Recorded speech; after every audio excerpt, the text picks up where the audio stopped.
जिसको तुम आम हिंदू बोलते हो, उसका अपने धर्म की केंद्रीय किताबों से कोई संबंध ही नहीं रह गया है। और यही इस समय धर्म के लिए सबसे बड़ा खतरा है। सनातन धर्म या हिंदू धर्म को किसी दूसरे धर्म से बाद में होगा खतरा।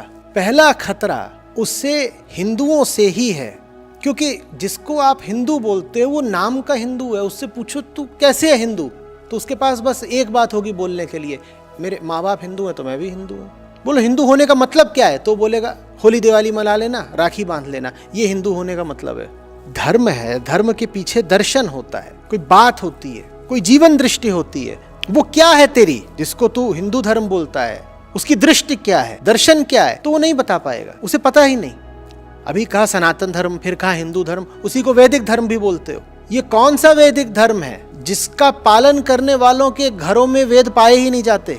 चलो पूरे वेद तुम नहीं पढ़ पाते या आवश्यक नहीं समझते, कोई बात नहीं, पर वेदों का जो उच्चतम दर्शन है वो जिन अत्यंत लघु और संक्षिप्त किताबों में मिलता है, उनको तो अपने घर ले आओ, उनको तो पढ़ लो। उनको पढ़े बिना, उनको जाने बिना तुम किस अधिकार से अपने आप को हिंदू बोलते हो? या बस ऐसे ही मैं हिंदू हूं, फिर तो कोई भी हिंदू है, कोई भी हो सकता है फिर हिंदू, लेकिन फिर उस शब्द का कोई अर्थ नहीं रह जाएगा, बहुत खोखला हो जाएगा।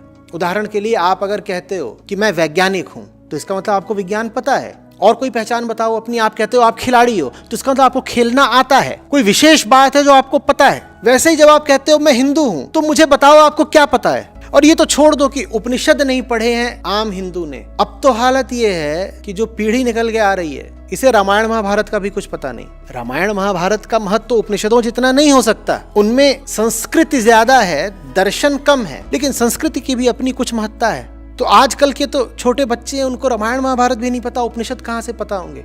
ये है सबसे बड़ा खतरा। एक पूरी धारणा ही बनती जा रही है कि इन ऊंची किताबों का धर्म में कोई खास महत्व नहीं है। एक कल्ट ही निकल के आ रहा है जो कह रहा है कि पढ़ने की जरूरत क्या है। आम सनातनियों का इन कल्ट्स में यकीन बढ़ता ही जा रहा है। कोई इस बाबा का अनुयायी है, कोई फलाने गुरुदेव का भक्त है, और ये जितने बाबे हैं और गुरुदेव हैं, इन सब में एक साझी बात है। इनमें से अधिकांश कह रहे हैं किताबें मत पढ़ना, हमारी सुनो बच्चा, हम तुम्हें बताएंगे, जो हम पिलाएं पीते रहो, जो हम चखाएं चखते रहो, किताबें मत पढ़ना। इतना डर क्यों है किताबों से? कहीं ऐसा तो नहीं कि तुम झूठे हो इसीलिए तुम्हें डर है कि लोग कहीं सच्ची किताबें न पढ़ लें?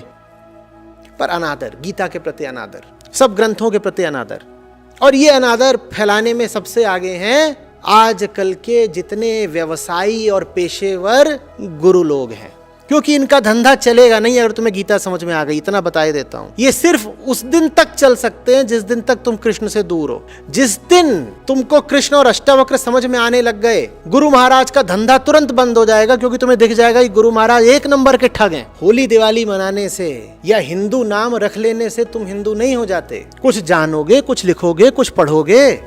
बाबा जी है ना, बाबा जी चरणामृत पिलाएंगे, Gurudev will tell, Gurudev himself will tell, Your Gurudev is a bloody rascal, a scoundrel. What will he tell? WhatsApp पढ़ लेंगे, पैम्फलेट पढ़ लेंगे, इरोटिका पढ़ लेंगे, पॉर्न पढ़ लेंगे, गीता नहीं पढ़ेंगे।